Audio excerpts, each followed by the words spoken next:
Actually, I would love to speak with the person who actually created this show to see if they actually just came up with this title for this show, or did they realize that this was actually a title of another show? They just changed a little bit. It's Wags to Riches.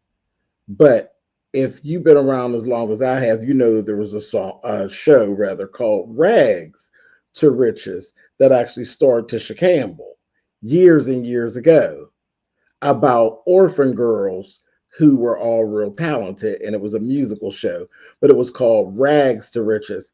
It was nothing like these ladies on this here Wags to Riches, which is really the breakdown is wives and girlfriends to riches. I don't know. Listen, it's a lot. I'm over here on this Netflix gig, and there's 8 episodes of this, and we're going to watch and we're going to talk episode by episode. So let's get to it.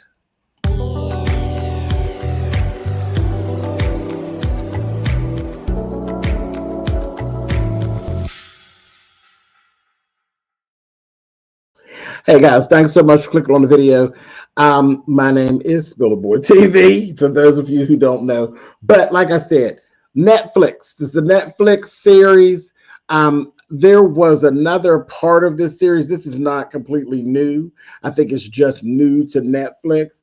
It's new to me, but I just saw some stuff. I think it was WAGs Miami, I think is what it was. So these ladies aren't completely new, but they're new to me. So let's just do this. As I said, there was a show years ago that I absolutely loved. I was young when this was on. Rags to Riches, and like I said, it was Tisha Campbell. Tell me in the comments if you remember that show, if you remember anything about it. Did you like it? Did you love it? Listen, I'm a music person. I'm a musical person. I love all that drama, all the dramatics and all that. I love the show. This one, we're gonna see. So, wives and girlfriends to riches, basically.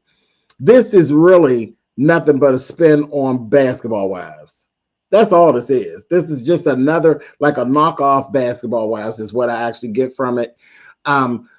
These are ladies who are the wives and girlfriends of some high-profile men, and basically all of them are connected through, it looks like real estate. Through real estate. It looks to me that Charelle, who actually dates Chad Ochocinco, she is the Nene Leakes, if you will, of the group. It basically looks like she pulled the show together as ladies that everybody is connected to her some type of way. So she's like the nucleus. She's the Mariah Huck. She's the Nene Leakes of the group is what I actually am gathering. Like I said, she basically is a little bit younger. You know, she's younger than Chad Ochocinco. And I say high profile. Listen. It's very interesting to me of Charelle's position and how she carries herself as she's dating Chad Ochocinco. Chad Ochocinco, for all intents and purposes, I guess he's a catch. But as far as reality TV goes, I'm not all that impressed by her dating Chad. Evelyn Lozada had him first. Everything here seems like a spin off of what Evelyn already did. Evelyn already mounted him. In that first scene that we see the two of them together, he's basically making light of the fact that she's a little younger and a little more spry than he is. He's talking about he got to be on the schedule for her to mount him. And I'm like, see, again, that's just me being shady. I'm like, it wasn't like that when he was with Evelyn. But again, this the knockoff version of what we did with Chad already. So I wasn't all that impressed. But I mean, you go ahead on. But Charelle is Charelle. She literally she's out here on this golf course with Chad. I'm looking at Chad like, why do you have on these high water pants?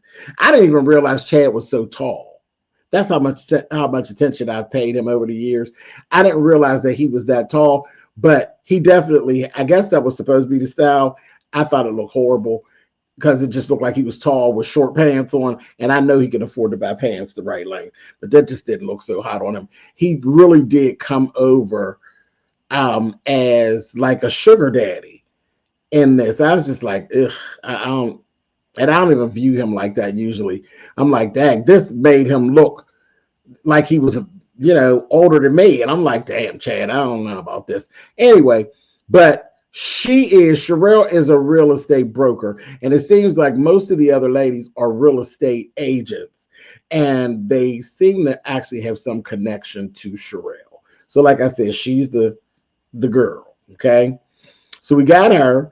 And when I tell you, Charelle is a piece of work.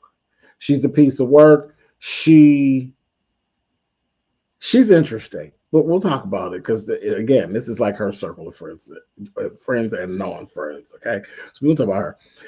Alexis. Alexis is single. She's the ex of Amari Stoudemire. She's a partner for a cannabis farm. So I kind of liked her. I kind of dug her. She has like these dreads and she's kind of I wouldn't say meek and mild, but she's kind of centered. She literally seems to be the more mature of the girls. She really does. Seems to be the more mature, the more, I'm not going to say just level-headed, because some of the other girls are pretty level-headed as well. Like I think like Portia wasn't too bad. You know what I mean? Portia seemed pretty calm and chill. Ashley wasn't too bad, there was a lot of people, a lot of characters were being blasted out here, but Portia seemed okay. Portia actually is married to Andre Berto, the boxer, so she wasn't too bad. She seemed cool. She looked like a key at the mess, but not really wanting to be in the mess, really kind of want to give people a chance, and that kind of thing. So she seemed like she was all right. Like I said, Alexis seems the most grounded. I kind of like her. Right now, she gives me very Jackie Christie vibes, but not the crazy. Jackie is kind of like the auntie of the group, but Jackie is like the crazy ass auntie. That's what Alexis gives me the vibe, but she not the crazy auntie. She just auntie. You know what I mean? So pretty cool. And then we got MJ. Seems like that's the baby of the group. Miranda. MJ and Miranda, same person. This girl dates Kodak Black. Okay. She got kids by Kodak Black. I got a lot to say about this little situation. They are Cardi B and Offset, basically, in this. They just a mess. She's a rapper and she deals in real estate. She basically kind of grew up poor a bit. This is the part that was bothersome to me. This painted Kodak Black in a bad light for me, okay? She said,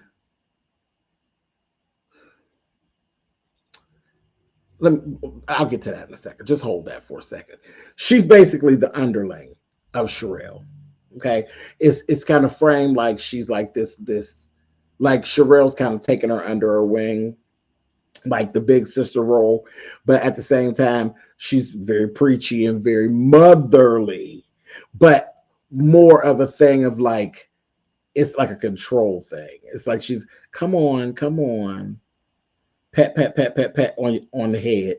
Listen to me. Like, it's giving that listen, daughter type of vibe, but she ain't really trying to give all that. MJ's kind of like, I like her, but all that old preachy shit, I ain't really feeling it. But, she got the goods. That's what I get from MJ. MJ ghetto, a little bit, a little bougetto. But here's the gig. I understand her. I understand her point. I understand why she is the way she is. Of course, she's with Kodak Black. Of course, that brings the girls. Okay, that brings the girls. That brings the groupies. That brings the whoever he decided to dip it in. Okay, but here was the part that was so problematic for me right away about Miranda, MJ. because she had sat with Charelle and they were talking, and she talked about the groupies and the cheating. She kind of is the mentor in her in the real estate part of it. I'm cool with all that. But here's the part that just looked ugly to me. It made me say, She said, I started following him on Instagram when I was in high school. And he waited, and then he snatched me up out of off of there and everything, and we met and everything like that. And I got these kids by him and all that. He waited till I became of age, and I believe the age she said she was like 15, 16. That don't that You might have wanted to hold that. You might want to hold that, because that, no matter how you try to frame that sounds like grooming. That sounds like grooming. I mean, no, you didn't break no law, but it just sounds like grooming. It feels like grooming. You held her on the side until she got of age, and as soon as she got of age, you went on and slid it on in. That sounds like grooming. That sounds a little. That wasn't a good look. That wasn't a good look for her. It wasn't a good look for Kodak Black. And then now you're being dragged through. You going in. You're having problems. Like everything. Like you've been rushed into something, and you got kids with them and all this kind of carrying on. It looked a mess, and that was just so bothersome to me. Y'all tell me, is it me? Am I reading too much into it? But I don't know. I don't think so. I'm gonna listen to what y'all got to say. But I know I wouldn't want my 15, 16-year-old daughter around Kodak Black. I'm just saying.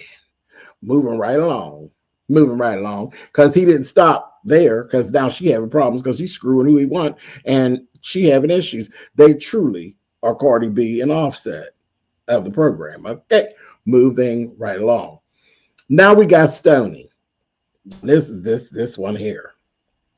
Stoney's the outcast, okay? Stony is one of the older girls here. She is the ex-wife of Rick Ross.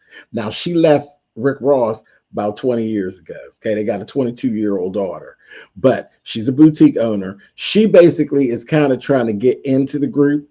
She's friends with MJ, but not Charelle.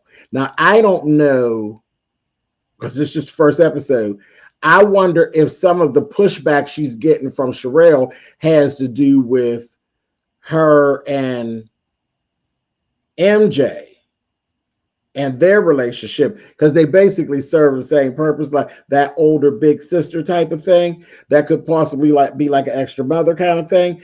And I'm wondering if there's some jealousy with that, because whenever Stoney's name come up, baby Charelle goes into a whole tirade and starts saying that the girl was a porn star and an escort. And here it is. You call her a porn star because of what happened if you want to. But an escort is a stretch. That's like putting 20 on 10. Well, the street said, and the street said, and the street said, and I'm looking at Charelle, and the way that Charelle goes at Stony and talks to Stony is very much like, you're beneath me. That girl's beneath me. I wouldn't be caught dead with her. Baby, you date Chad Ochocinco. Ain't that part of the problem we had? Chad be getting around. Chad done got around. Ain't Chad been had a lot? Like, Chad ain't fresh peen.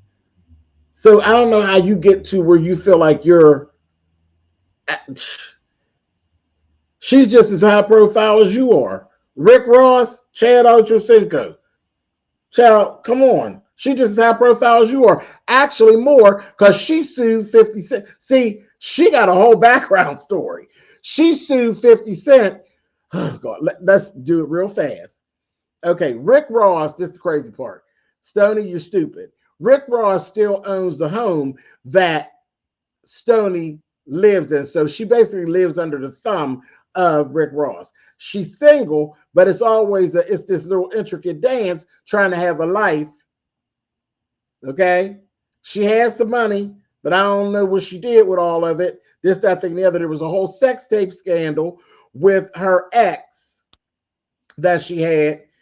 The ex got mad, and at the time, She didn't know she was being filmed. She said she didn't know she was being filmed and all of this, but she stupidly, it happens, did the tape, and the tape was there. And when shit went left, the ex was bitch made, and he literally sold the tape to 50 Cent while 50 Cent was in the beef with Rick Ross, and 50, of course, blasted it and used it to hurt Rick with. In the meanwhile, she gets dragged about the situation. She literally sat there. She was having lunch with Alexis, and she would just bust out into tears talking about the whole thing, and basically this whole thing about the ladies not really featuring her, and she thinks it really comes back to the reputation that she actually gained in the midst of that battle, because it's a high profile battle between Rick and 50 Cent, and she was collateral damage. And the streets are, listen, these internet streets and YouTube streets are very unforgiving at times. She's been dragged through the mud. The real loser in the battle has been her. She sued 50 Cent, okay, and ended up winning money. She won money off of 50 Cent, and now it's this whole thing of like, what does she do with the money? Because you still living in this house that Rick Ross, she looks stupid. So it's all of this, but this whole thing about these ladies not wanting to let her into this friend group because of the sex tape and the sex scandal, it's kind of crazy. It's kind of crazy. But what's even crazier is that your old ass is entertaining it. Do you think that I would be entertaining being shunned by a group of 30-year-olds and 20-something-year-olds about something that I did that each and every one of them have probably done as well, but it just ain't been blasted? Do you think that I would have my old ass somewhere feeling some kind of way? Girl, I couldn't even tell you how many different ways that I'd have been and told them to kiss my ass, okay? It would have been a new way for each one of the girls in the group. With detail, with a diagram. Okay? So you look crazy, but whatever. So that's what that's all about. And all the girls aren't on board with that. There's a few that ain't really feeling. Alexis ain't feeling that like that. MJ likes her. She ain't feeling that. But there's that little group, honey. I said, oh, mean girls being girls. Okay, then we met Sade. Sade is Robbie Chosen's fiance, and she's a swimwear designer. Not too much went on about her in the first episode. We just seen her, and yeah, that was that. It's just a little bit about her. Jules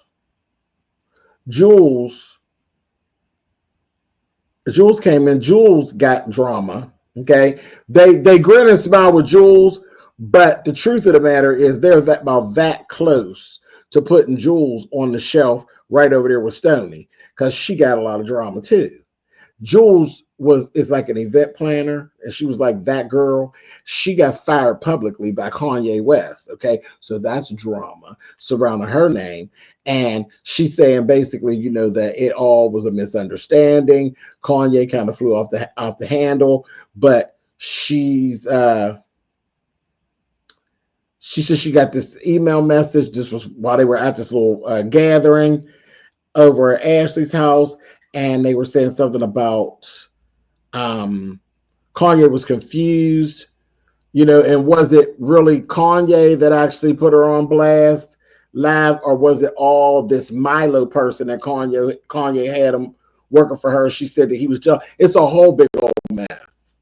But she's trying to make it seem as though Kanye acted unjust, but was basically trying to protect his brand, and he really didn't mean it, and this, that, thing, and the other. And the girls just ain't buying it. They're like, child, ain't nobody buying that. Ashley was like, honey, I feel like Jules is messy, and I don't believe none of the Kanye stuff. I just don't. I don't believe none of the Kanye stuff. And I believe the one little guy, I believe he is, what's his name? Keith, something like that. I got my eye on him. A little dark skin, little cute little thing. I think he plays football. And he's cute, but he's too involved. He's too eager. He's too eager as to what we're doing. The rest of the men that were at this little party, they were chill. He was a little too eager. Like, he looked like he might be an old messy bitch. But I got my eye on him. I can't even think of his name. I think it's Key something. I think it's a K and two E's. So cute little brown skinned fella, but just a little too eager and a little too in it. A little too in it for me. I was like, what you doing? What you doing, child? You act like one of the girls. What you doing? So I don't know. We'll see. Anyway. So Stony and Charelle, they end up running into each other because they were already talking about Stony. And then Stony actually shows up for the party. Well, maybe Charelle went to acting like a complete bitch. And then at a point, Stony said, well, wait a minute. She says, can I speak to you privately? She got over there, baby. And she got to telling her about this whole porn star and the streets and said, do you know what the streets is saying about you? Do you know what this is how she's talking to her. Do you know what your reputation is on these streets? This, and this. And she was real dismissive of her. She's like, this whole thing, she brought up the stuff about her being sued by 50 Cent. She was doing all of this in front of the ladies. That's what she said. Let me talk to you for a second. She's like, you need to, like, why would you not want to give me a chance?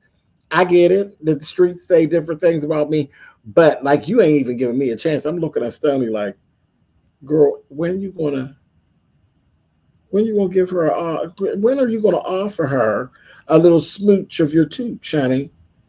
And I'm like, wow. And she just kept saying, do you know what your reputation is? And I'm like, girl, this is the perfect time to fire back. Ask her, does she know what Chad's reputation is? Girl, get her, girl. I was like, Stony, girl, I don't know about you. I don't know about you at all. Anyway, Charelle was just real dismissive. And so after they got done talking, everything would be cool, right? Everything would be cool. She go right back. They join the ladies. Charelle still being all dismissive. Stony was like, you know what? Y'all have a good night. Thank y'all. She hadn't even been here that long. And she actually leaves the party. They're like, oh, no, don't leave. She's like, no, that's okay. I'm out of here. I'm gone. She ends up leaving. And as she's leaving, that damn Charelle turned around and said, so unapologetic. Hey, listen, if you're going to be the bitch of the group, be the bitch of the group, honey, and don't apologize. Because she said, y'all always bring hood rats and hoes, trying to bring them into a first. Hood rats and hoes. Now rewind the tape again. Charelle, you date Chad Ochocinco, right? Hood rats and hoes? You don't say. Miss Charelle, if you don't stop playing, honey, girl, you playing in our face. Because you couldn't be serious. You serious? Come on, sis. Anyway, so I'm just saying, now I don't know how long this is going to hold my interest because it really is giving me pseudo basketball wives. It is. Now, with that being said, Miss Charelle, you know Shawnee. You're real Mariah Huck. You got a little Mariah Huck up in you, baby, because you're here for the drama. You're here to put your foot down. You're here to make sure the girls know that you are that girl. And if it wasn't for you, they wouldn't be here. Now, Shawnee is the same type of bitch, but Shawnee only flexes really when you push her a little bit. You push her a little bit, give her too much, she'll do it. But you know, Mariah demands. I'm Mrs. Huck. When we sit down and have a drink, then I might be Mariah, but don't you ever forget that I'm Mrs. Huck. And I think you got a lot of that energy, Charelle, but I don't know that you sit where Mrs. Huck sits either. But I'm like, wow, this is something interesting. So I said, we're gonna see how this goes. And right when I was thinking, I don't know, am I gonna be able to really hang with this? Because after a while, I got kind of drained with basketball wives, but whatever. There's eight episodes of this first season. Okay. Then we're sitting there. It's the next day after a little situation over at Ashley's house, and MJ, there's this whole thing flashing up like the phone is going crazy over with Stony. Stony looking, it's MJ.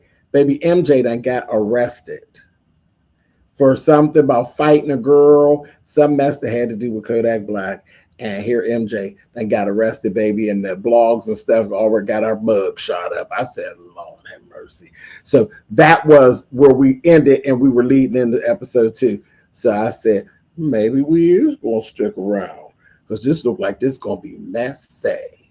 Okay, so that's episode 1. I'm gonna see y'all back in a little bit when I watch episode 2. Okay, bear with me. I know some of y'all listen. It's Netflix, so I know some of y'all are gonna run through and y'all gonna watch it all in its entirety. Let me ask you this. I'm only gonna ask you this once. I'm not even really asking you. I'm telling you. When you do engage in the comments, I love it. I love to talk to you. You all know that. This is what I do. I talk to you. That's the type of YouTuber I am. We have our conversation in the chat and all of that stuff. We do all that. And if I come live, we really gets into it. But I'm not asking. I'm telling you, stick to the episode at hand. Don't start running at me with nothing that happened later on, because you ruin the whole experience for myself and others watching who are not people who actually have binge watched. Okay, so I'm not asking you. I'm telling you, don't ruin the experience for me.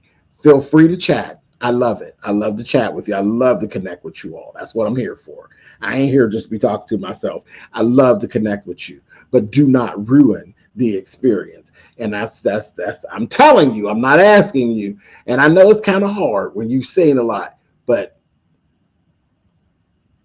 all right. Now I'll see y'all in the second episode. Now go on the comments so we can talk. All right. Talk to y'all later.